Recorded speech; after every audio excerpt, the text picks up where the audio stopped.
Oh my god. Alright. Good evening, ladies and gentlemen. Welcome back to the FrostBytez gaming experience. We are now on part 26 of the Pokemon Blue walkthrough. And I thought that Silphco was only 2 parts long. And like Frosty does, which is apparently lie to you guys all the time, just found out that no, that's not true. There's 2 more parts of this. So we're not ending Silphco on this part, we're ending it on next part. I guess even I sometimes forget just how big this part of the game actually is, because this is, including the last part, which is about 20 minutes, and yeah, half of it is going against the fake gym beforehand anyways, but even then, this part and the next part are roughly about 20 minutes long each. That's 50 minutes. This entire building takes 50 minutes to beat everything in. That is insane. It is absolutely insane. It should not be that bad, but it is.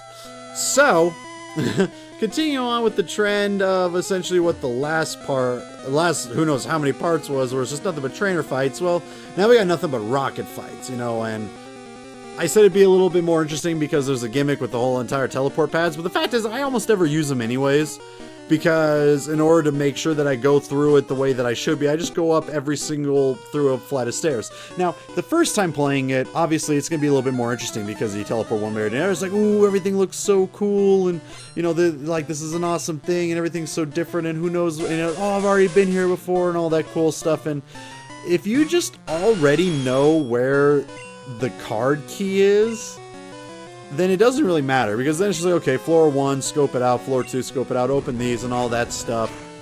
And, I mean, if they wanted to, what they could have done, obviously, is put the key card in an area where it's only accessible through a teleporter, because then you have to go through the teleporters in order to find the room that does have, that does have the card key in it. You can tell how thrilled I am with more essential trainer fights already, huh? But anyway, so yeah, which probably would have been a little bit more annoying, but to me it would have personally added a little bit more, because then the teleporters have a purpose, because right now, the teleporters don't have much of a purpose. The only thing that a teleporter is really going to do is that you have to use like one set of the teleporters in order to get to Giovanni in the first place, but that's really about it. And yeah, you experiment just with that.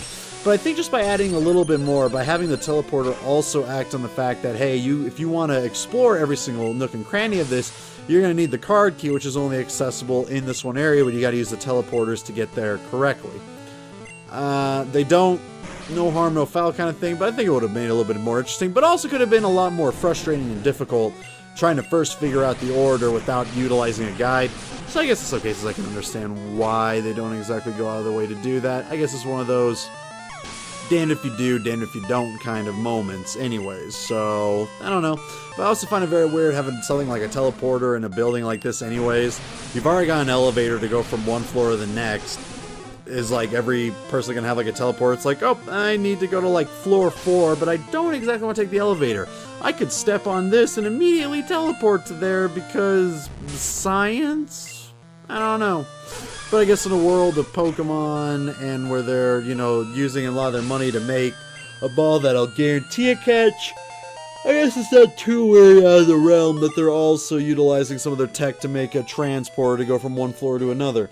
Now, why they can't just make, you know, a transporter that'll take me from one city to another, I don't know. Maybe they're just like, if the Pokemon gotta work, the Pokemon gotta work, you know, that's no harm on us sort of thing. I don't know, it just seems kind of whatever.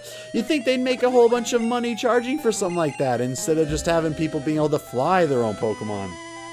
And to that extent, why do we have to have a flying Pokemon learn fly in order to fly? I get it as like maybe a move, that's one thing.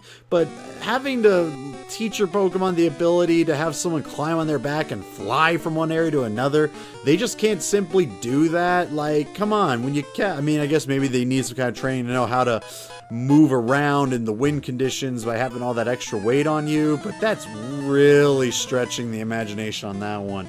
Doduo and Dodrio especially, I almost said Dugtrio again, and Dodrio especially, like, the fact that they don't even have wings, where supposedly they just run so fast that it's not even really that they're flying from one area to another, it's that they're running and jumping from one area to another.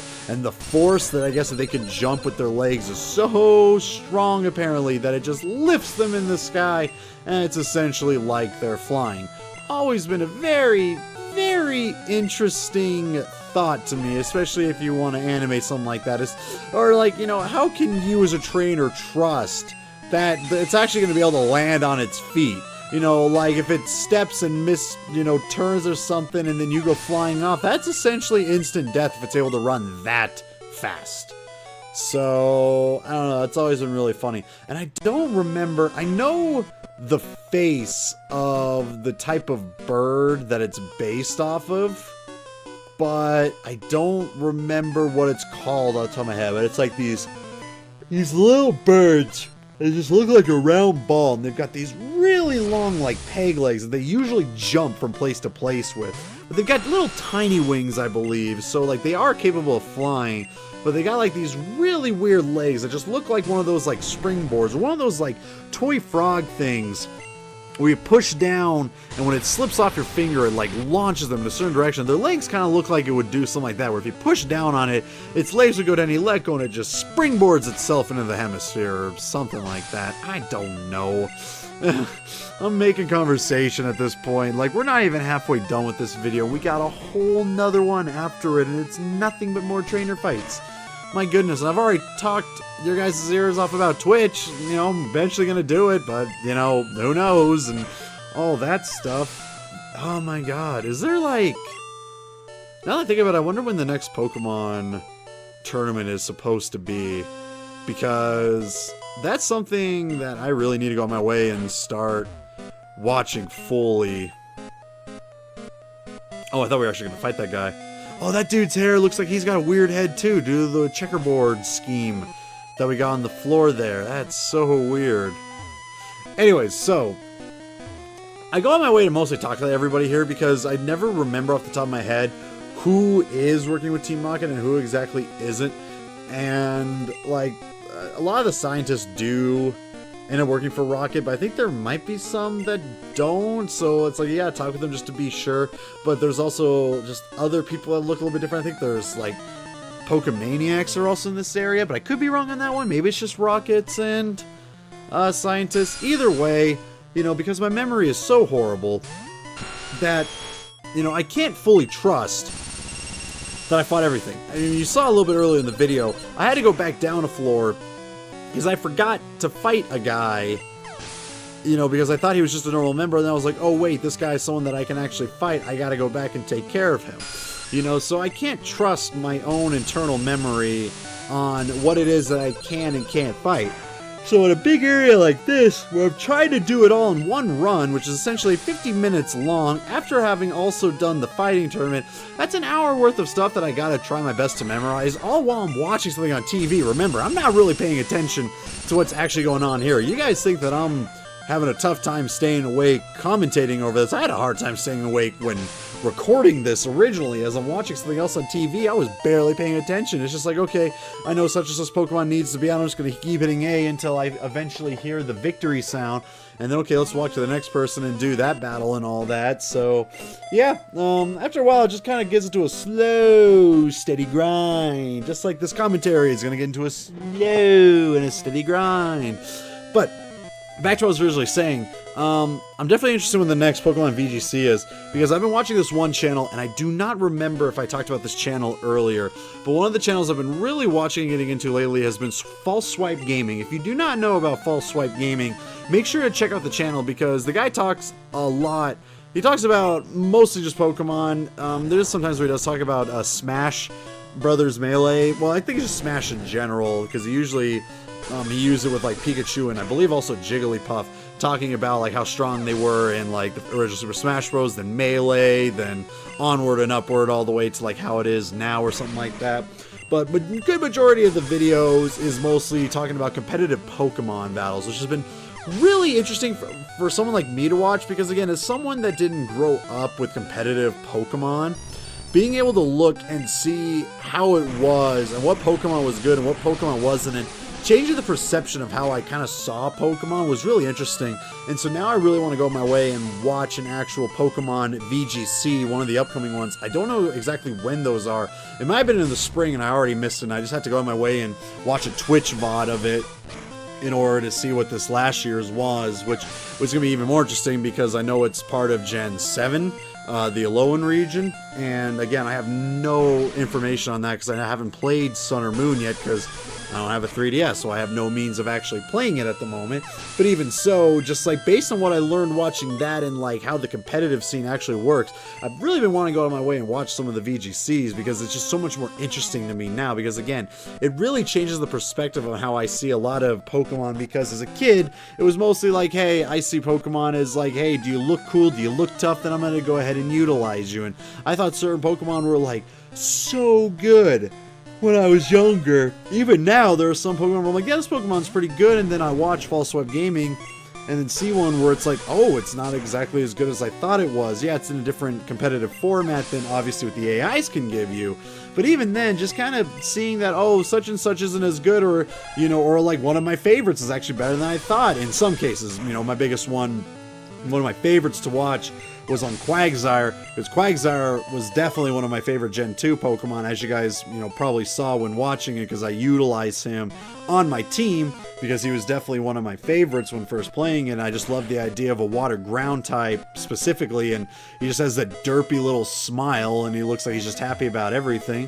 And then find out, yeah, he wasn't exactly good at first, but he did find himself in Ubers a couple times in the solo. Was it Smogon? Something like that. Which I'm more honestly interested in the VGC, the 2v2 battles, instead of just the 1v1 battles. But to see that he was actually really good in the 1v1 battles, and like Ubers is like a check to, I think it was Kyro, and then he was a check to another type, and later on in Uber, something like that. Seeing like something like Quagsire being not so much comparable in strength to other legendary types, but like when you think of a legendary Pokemon like Kyogre and how a Quagsire is technically a check against it, it's really interesting to someone like me because something like that is that good. Or Wobbuffet? I thought Wobbuffet was the dumbest, most pointless Pokemon that you could ever imagine. And then seeing that he got banned to Ubers for being too good was like, wait a minute, what is going on here? How is that stupid looking Pokemon that looks like he has no idea where it's at is somehow one of the strongest Pokemon, because all it does is counterattack, and you know, because it doesn't have its own counter, you know, it got banned to Ubers because of that. Something's going on outside. Give me a minute, I gotta see this. More stuff's going on. What is going on? Okay, anyways, false alarm. Probably some deer just going running across or something like that. Living on a golf course is a really interesting ordeal because you see people go by all the time, and sometimes the way you see them go by, it looks like something is going on.